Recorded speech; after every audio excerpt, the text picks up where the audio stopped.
여러분, 오늘 우리가 시편 142편 1절에서 7절까지 말씀 읽었는데요, 제목은 우리의 하나님은 누구신가? 여러분, 기독교 신앙의 출발은 누구를 아는 것에서부터 시작하느냐? 하나님을 아는 것에서부터 출발할 수 있죠. 여러분, 우리 아이가 제일 먼저 태어나면 여러분 제일 먼저 가르치는 게 뭐죠? 얘야, 네가 태어난 한국 땅은 이러이런 역사가 있단다 해가지고 한국의 반만년 역사를 쭉쭉쭉 설명해주는 부모는 아무도 없어요. 야, 네가 이 땅에 살아가려면 영어 정도는 알아야 돼. 태어나자마자 영어 문법을 가르치는 부모도 없어요. 태어나서 뭐부터 가르쳐요? 내가 네 아빠야. 까꿍, 내가 네 엄마야. 이렇게 얘기하잖아요. 이 말은 뭐예요? 이제 내가 너를 돌봐줄 거야. 내가 너를 안전하게 키워줄 거야. 너 배고프면 엄마가 밥 줄 거야. 너 재미없으면 아빠가 너랑 놀아줄 거야. 이제 너는 나만 믿고 따라와. 내가 너를 잘 키울게 하면서 엄마 아빠에 대한 신뢰, 믿음, 이걸 먼저 아이가 갖게 하지요. 여러분, 우리의 신앙도 마찬가지라는 겁니다. 우리가 예수 그리스도를 믿고 구원받고 하나님의 거룩한 자녀가 되었다면 우리의 신앙의 중요한 건 뭐냐면 믿음의 대상이 되시는 하나님을 바로 아는 것이 참으로 중요하죠.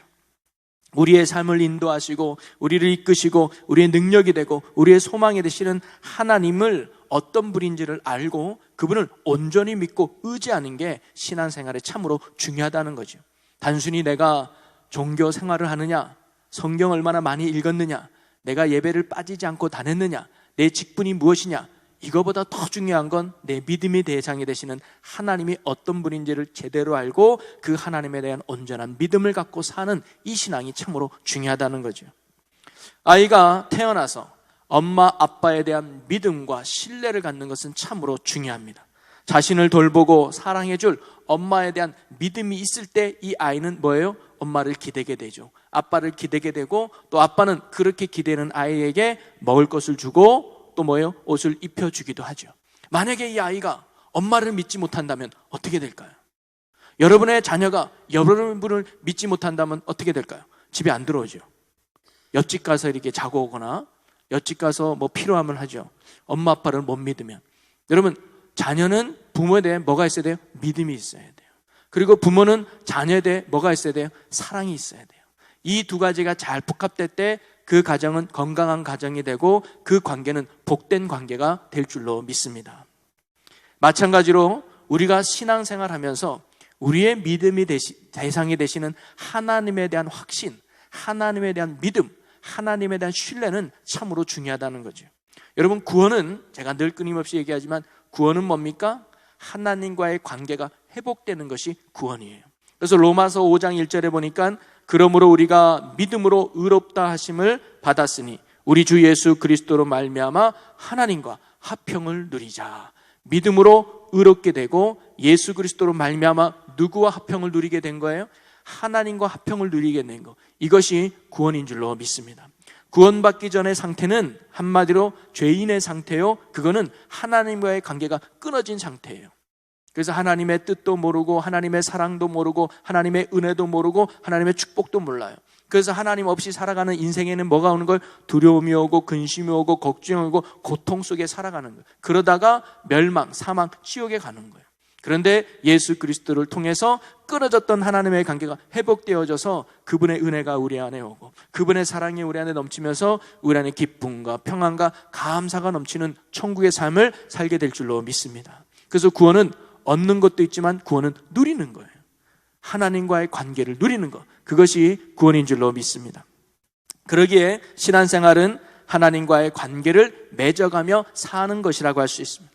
그러기에 우리가 하나님을 어떤 하나님으로 믿고 또 알고 따르냐는 신앙생활은 매우 중요하다는 것이죠. 자, 그러면 여러분에게 있어서 하나님은 어떤 분으로 말씀할 수 있을까요?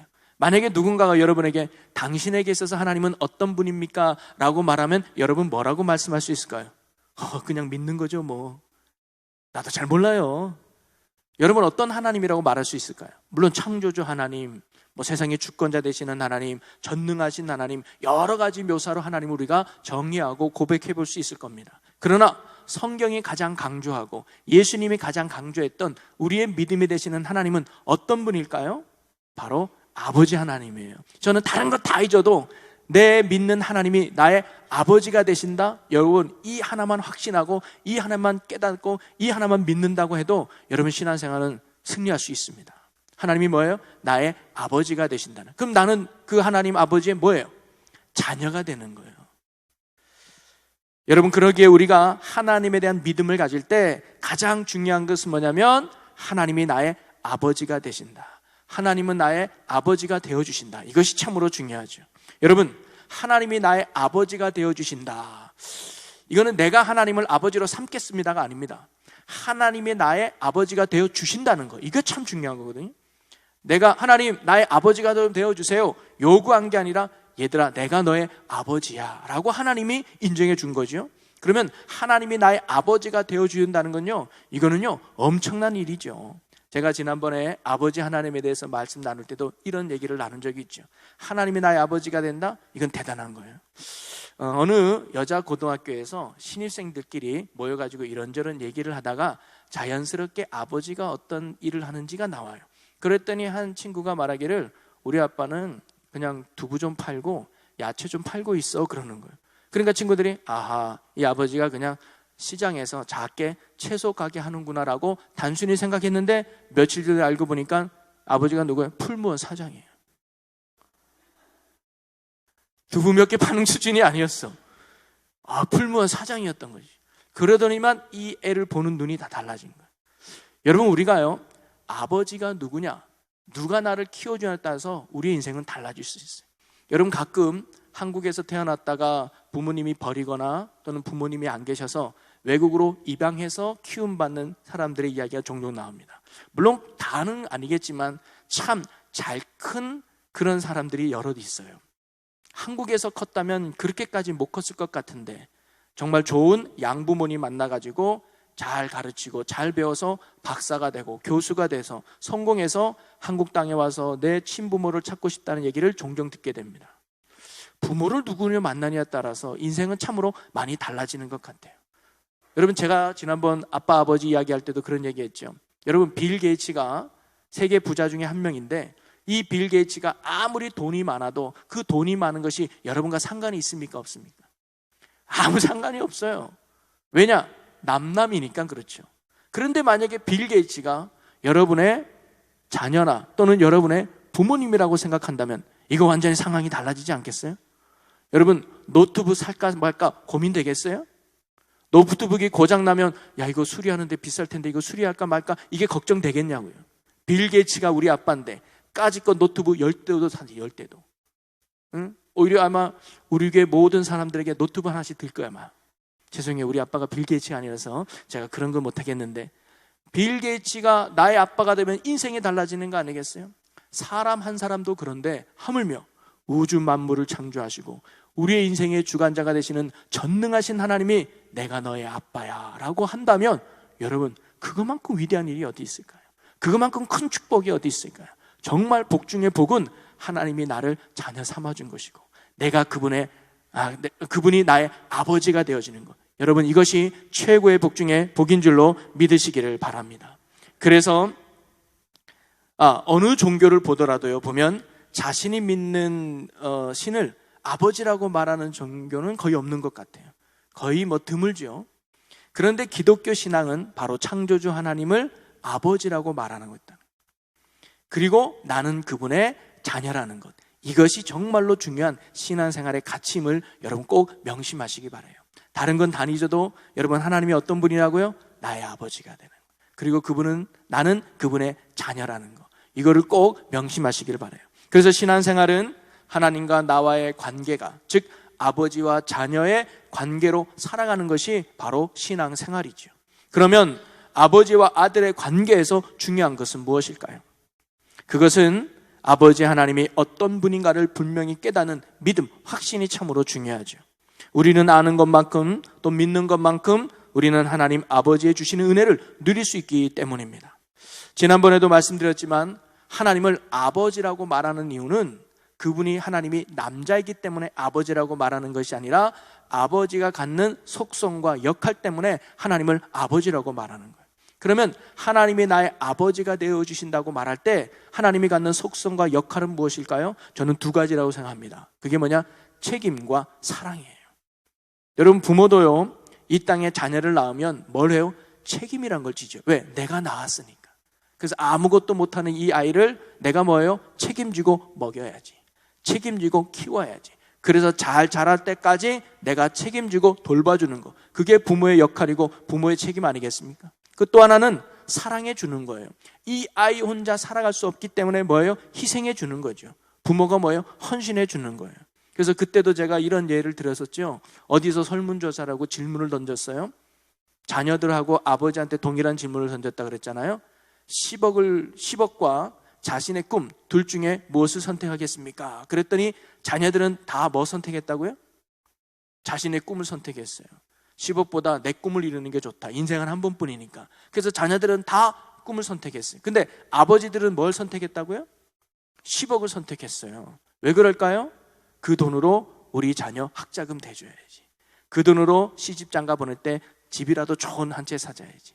내 꿈 이루는 거 그거 중요하지 않아.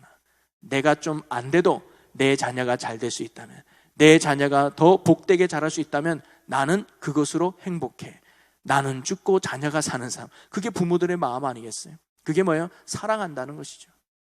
그래서 부모가 자녀를 향해 갖는 마음은 뭐냐면 책임과 사랑이라고 할 수 있습니다. 하나님도 마찬가지라는 거예요. 하나님이 왜 내가 너 아버지야 라고 말한 이유는 뭐냐면 네 인생 내가 책임져 준다는 거예요. 하나님 우리를 구원해내서 거룩한 자녀로 삼아준 걸로 끝나는 게 아니에요. 십자가에 죽은 걸로 끝나는 게 아니에요. 지금도 함께 하셔서 우리를 의의 길로, 생명의 길로, 복된 길로 인도하셔서 하나님 나라 갈 때까지 우리를 책임져 주시는 분이 아버지 하나님이신 줄로 믿으시기를 바랍니다. 또 하나, 그 하나님은 우리를 뭐예요? 늘 사랑하는 거예요. 힘들고 어려울 때 네가 이겨내야지 하고 막 다그치는 분이 아니라 때론 우리에게 희생하고 헌신하는 그 사랑이 변하지 않는 분이 바로 하나님 아버지라는 거죠. 나를 위해 십자가에서 죽이셨던 그 예수님을 보내줬던 그 사랑은 지금도 변함이 없음을 굳게 믿으시기를 바랍니다. 때론 우리가 연약해서 넘어질 때 있죠. 때론 우리가 쓰러질 때도 있어요. 우리는 달라져도 하나님은 나를 향한 사랑은 결코 변하지 않는다는 이 믿음의 확신을 가지고 주님 앞에 나아갈 수 있는 우리가 되시기를 주님의 이름으로 간절히 축원합니다. 그러기에 우리가 이런 하나님의 책임과 사랑을 확신하며 그 은혜 안에 살아갈 때 우리는 승리하며 복 있는 삶을 살아갈 수 있는 것이죠. 자, 그러면 오늘 말씀으로 돌아오면 바로 오늘 우리가 읽은 시편 142편의 기자는 바로 아버지 하나님의 사랑을 확신하고 있는 것입니다. 오늘 시편 기자가 고백하는 아버지 하나님은 어떤 분이신가? 그리고 그 믿음이 또한 오늘 함께 나누는 우리의 믿음이 되기를 간절히 소망합니다. 아버지이신 하나님은 어떤 하나님인가? 우리가 경험해야 될 하나님은 어떤 분이신가? 오늘 시편 기자를 통해서 세 가지 하나님에 대해서 함께 나눠보고 우리 또한 그 하나님을 굳게 붙드는 믿음 가운데 살아가시기를 간절히 소망합니다. 첫 번째는 뭐냐면 우리의 기도를 들으시는 하나님이시라는 거죠. 여러분 1절 2절 말씀을 같이 한번 읽어보겠습니다. 내가 소리내어 여호와께 부르짖으며 소리내어 여호와께 간구하는도다. 내가 내 원통함을 그 앞에 토로하며 내 우환을 그 앞에 진술하는도다. 아멘. 지금 이 시편 기자는 극심한 고통과 아픔과 어려움 속에 있었어요. 그리고 이 문제를 가지고 지금 뭐예요? 하나님 앞에 나와서 소리내서 부르짖고 있어요. 소리내서 간구하고 있어요. 그래서 뭐예요? 내 원통함을 그 앞에 토로하는 거예요. 하소연하는 거예요. 하나님, 나 너무 힘들어요. 하나님, 나 너무 힘들어요. 나 너무 어려워요. 라고 자기가 당한 억울함, 자기가 당한 고통, 자기가 당하는 힘듦을 지금 뭐예요? 하나님 앞에 토로하고 있는 거예요. 하소연하고 있는 거예요. 소리내어 한다는 건 뭐예요? 부르짖어 기도하고 있다는 것이죠. 여러분 시편 기자가 이렇게 하나님 앞에 나와서 소리내며 간구했던 이유는 뭘까요? 하나님이 나의 간구를 들으시고 있다는 믿음 때문입니다. 여러분, 하나님을 아버지로 둔 우리에게는 어떤 특권이 있느냐? 기도의 특권이 있음을 여러분 꼭 믿으시기를 바라요. 여러분, 하나님이 우리의 아버지가 된다는 이유는 이 아들은 아버지의 것을 유업으로 받을 권한이 있어요. 그래서 제가 지난번에 말씀드렸듯이 아버지의 것을 유업으로 받을 때는 크게 두 가지를 받습니다. 첫째는 아버지의 재산을 얻는 거잖아요. 그래서 우리가 하나님의 집인 천국에 우리가 들어갈 수 있는 거예요. 우리가 하나님이 계신 천국에 당당하게 들어갈 수 있는 이유는 우리가 하나님의 자녀이기 때문이죠. 그리고 또 하나는 뭐냐면 아버지의 능력을 우리가 활용할 수 있는 거예요. 그래서 아버지의 물건이 내가 쓸 수 있잖아요. 그래서 제가 그때 예를 들었잖아요. 우리 집 애들이 집에 들어가지고 내가 산 냉장고를 막 사용하고 내가 산 침대 위에서 잠도 자고 아버지의 것을 사용할 수 있는 권한이 자녀들에게 있는 거예요. 이게 뭐냐면 이게 기도 응답이라는 거예요. 우리는요, 하나님께 요구할 특권이 있어요. 그리고 하나님은 아버지 되신 하나님은 우리에게 뭐예요? 응답하신다는 거예요. 그게 바로 아버지와 아들의 관계라는 것이죠. 그러기에 하나님이 우리 아버지가 되어주신다는 말은 자녀인 우리가 하나님께 부르짖고 간구하면 반드시 들어주시겠다는 의미를 담고 있는 것입니다. 그것이 바로 아버지로서의 책임과 사랑의 모습인 것이죠. 여러분, 아이가 학용품이 떨어졌어요. 그래서 부모에게 아빠 내 필통 사게 돈 좀 주세요 그러면 안 사줄 부모가 혹 있겠습니까?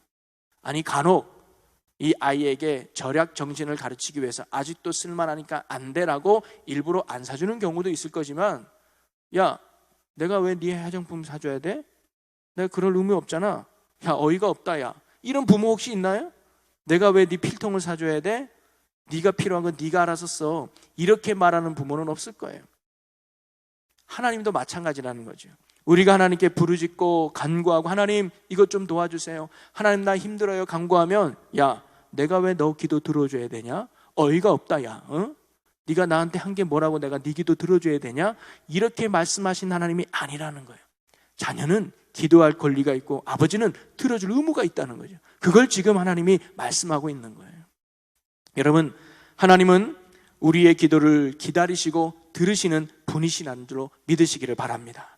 아버지는 나의 기도를 기다리고 계시는 거예요. 간구하기를 원하시는 거예요. 구하라 그리하면 주실 것이요, 찾으라 그러면 찾을 것이요, 두드리라 그러면 너희에게 열릴 것이니, 이 말을 바꿔먹으면 뭐라면 얘들아 구하면 내가 줄 거야, 찾아야 돼 그럼 내가 찾게 할 거야, 두드려야 돼 그럼 내가 열리게 할 거야. 구하지 않으면 안 주신다는 거예요. 찾지 않으면 안 주신다는 거예요. 두드리지 않으면 열리게 하지 않는다는 거예요. 그분은 그런 능력이 있지만 기도하기를 기다리시고 기도할 때 들으시는 하나님께서 놀라운 은혜로 응답하실 줄로 믿으시기를 바랍니다.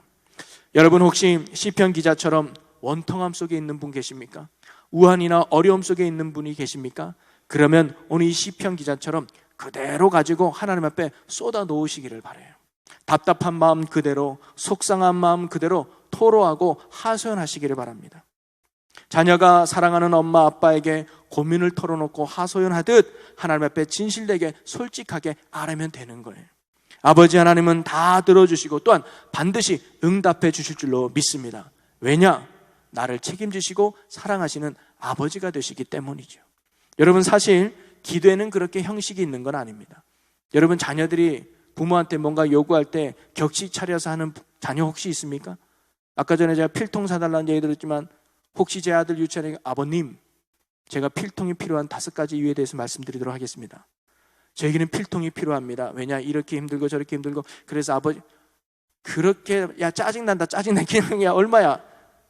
마찬가지예요. 여러분 솔직히 우리가 하나님 앞에 기도할 때 격식은 중요하지 않아요. 그냥 아버지 이 한마디만 해도 하나님은 아실 거예요.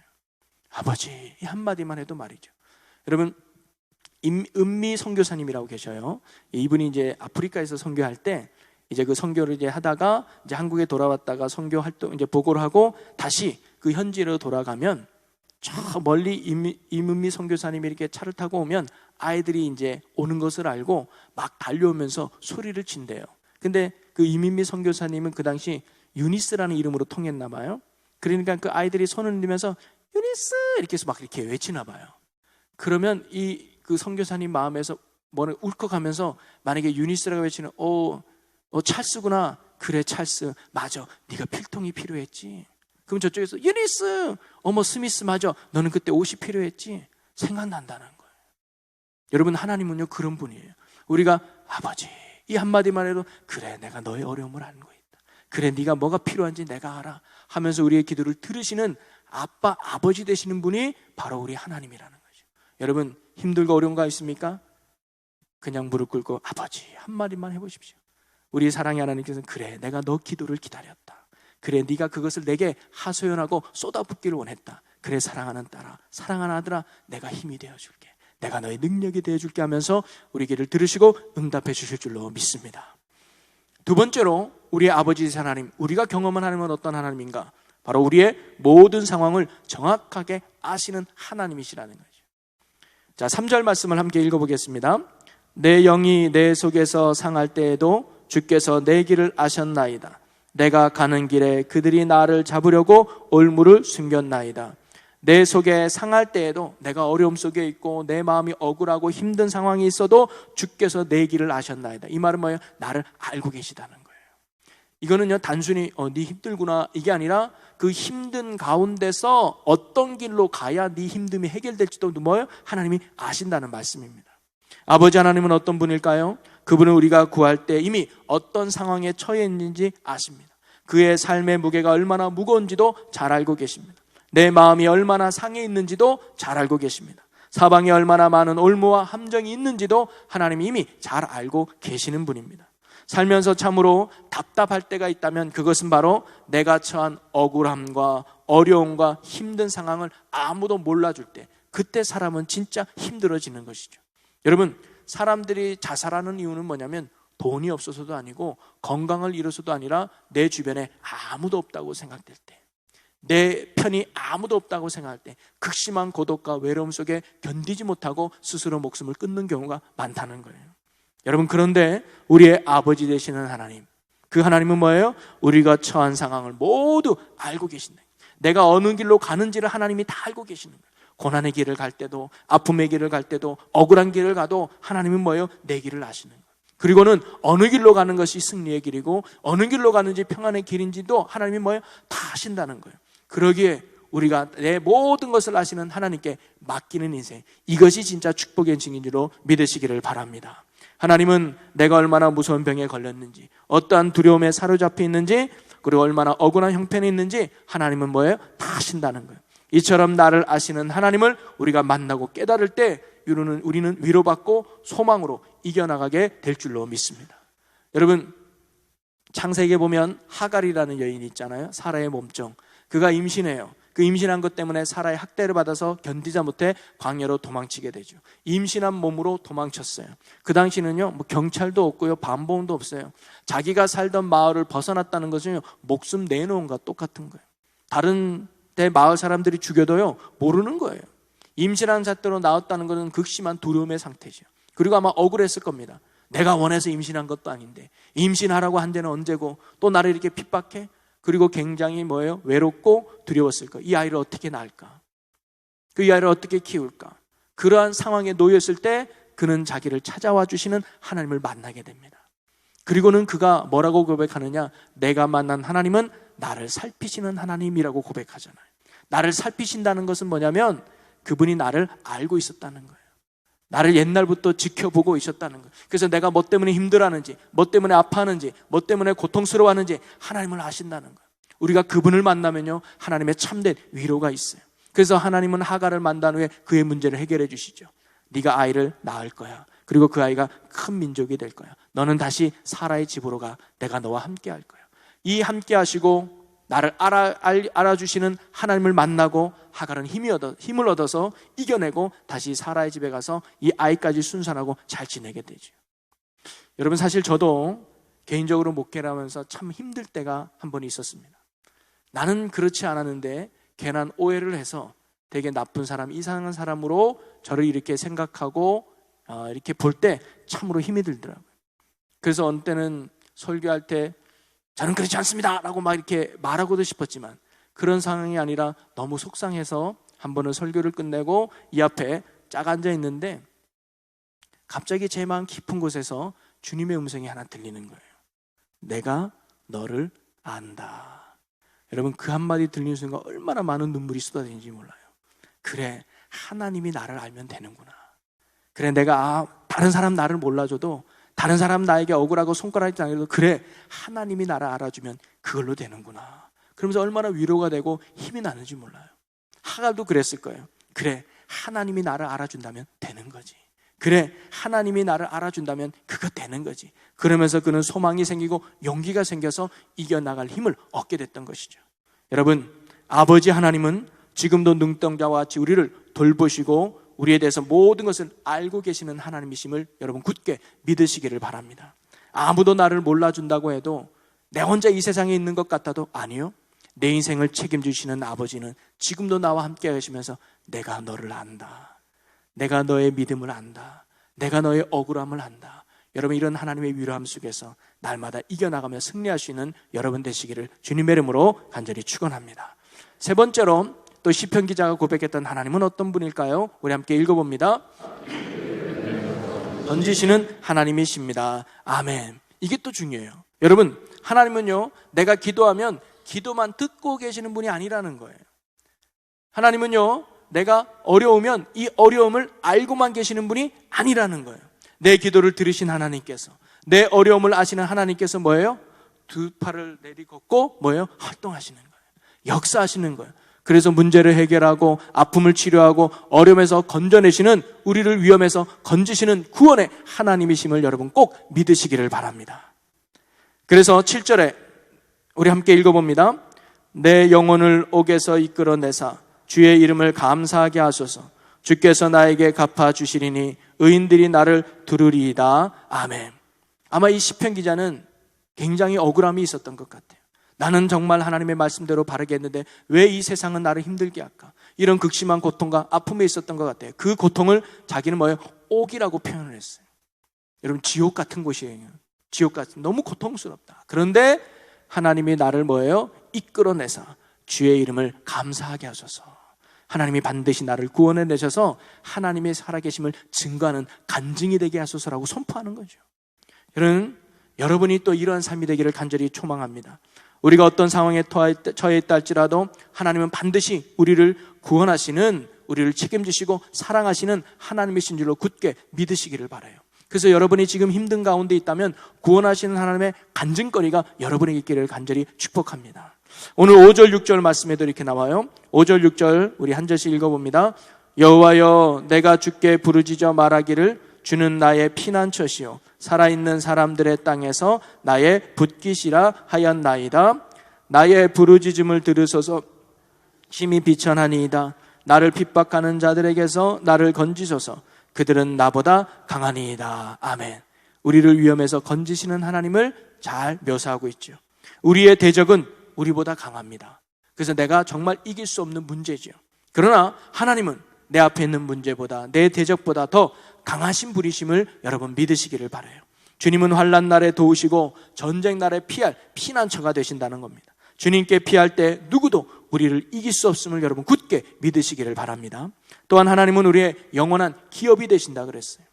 하나님은 죽음의 감옥에서 우리를 건져내 생명을 지켜주시고, 그리고 나아가 비천하게 된 우리를 존귀하게 만들어주신 분이 하나님이에요. 그래서 약한 자를 들어 강한 자를 부끄럽게 하고 무식한 자를 들어 지혜로운 자를 이기게 하시는 역전의 하나님이 우리가 믿는 아버지 하나님이심을 굳게 믿으시기를 바라요. 그래서 이런 존귀케 하시는 하나님을 알았기에 야베스는 구원의 하나님을 이렇게 기도합니다. 야베스 역대상 4장 10절 말씀 함께 읽어봅니다. 야베스가 이스라엘 하나님께 아뢰어 이르되 주께서 내게 복을 주시려거든 나의 지역을 넓히시고 주의 손으로 도화를 도우사 나로 환난을 벗어나 내게 근심이 없게 하옵소서 하였더니 하나님이 그가 구하는 것을 허락하셨더라. 할렐루야. 하나님은 반드시 우리를 위험에서 건져내시는 아버지 하나님이심을 여러분 굳게 믿으시기를 바랍니다. 하나님은 우리의 기도를 들으시고 건지시지요. 이것이 하나님의 백성이 누리는 가장 큰 축복이라는 겁니다. 우리는 목숨이 위태로울 때 생명을 지으신 하나님께 기도하고, 경제가 어려울 때 세상을 만들고 주관하시는 하나님을 믿고 기도하고, 대적이 몰려올 때 전쟁에 능하서 승리케 하신 하나님을 믿고 기도하고, 삶이 비천할 땐 인생의 주인이신 역전의 하나님을 믿고 구하기만 하면 되는 것이죠. 그러면 아버지 하나님께서 자녀된 우리의 간구에 반드시 응답하시고 위험에서 건져 우리를 존귀한 자로 만들어 주실 줄로 믿습니다.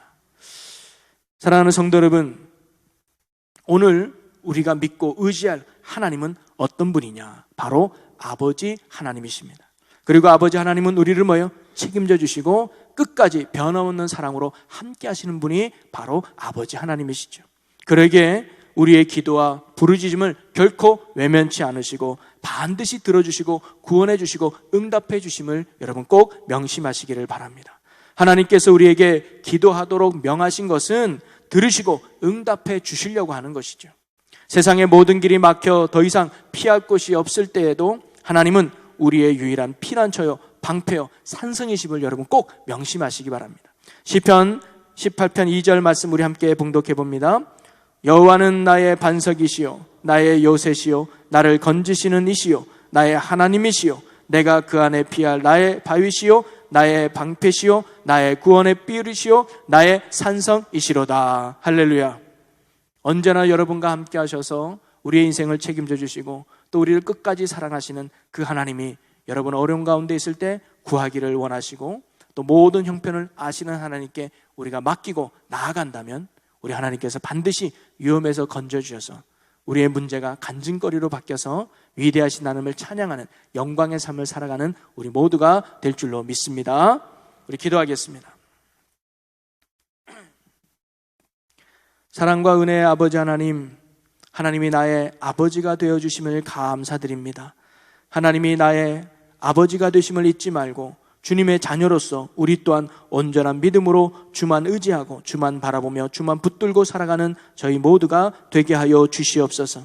어떤 환난과 어려움 속에 있다고 해도 나를 너무나 잘 아시고 나의 간구함에 들어주시는 하나님께 모두 쏟아내고 아뢰며 간구하는 저희들이 되게 하여 주시옵소서. 그래야 하나님의 응답과 구원을 누리는 복된 주의 자녀들이 되게 하여 주시옵소서. 그래서 이 땅 가운데 살아계신 하나님을 증거하고 역사하신 하나님을 자랑하는 축복의 도구로 쓰임받는 우리 모든 주의 자녀들이 되게 하여 주시옵소서. 우리의 영원한 소망과 능력이 되시는 우리 주 예수 그리스도의 이름으로 기도하옵나이다. 아멘.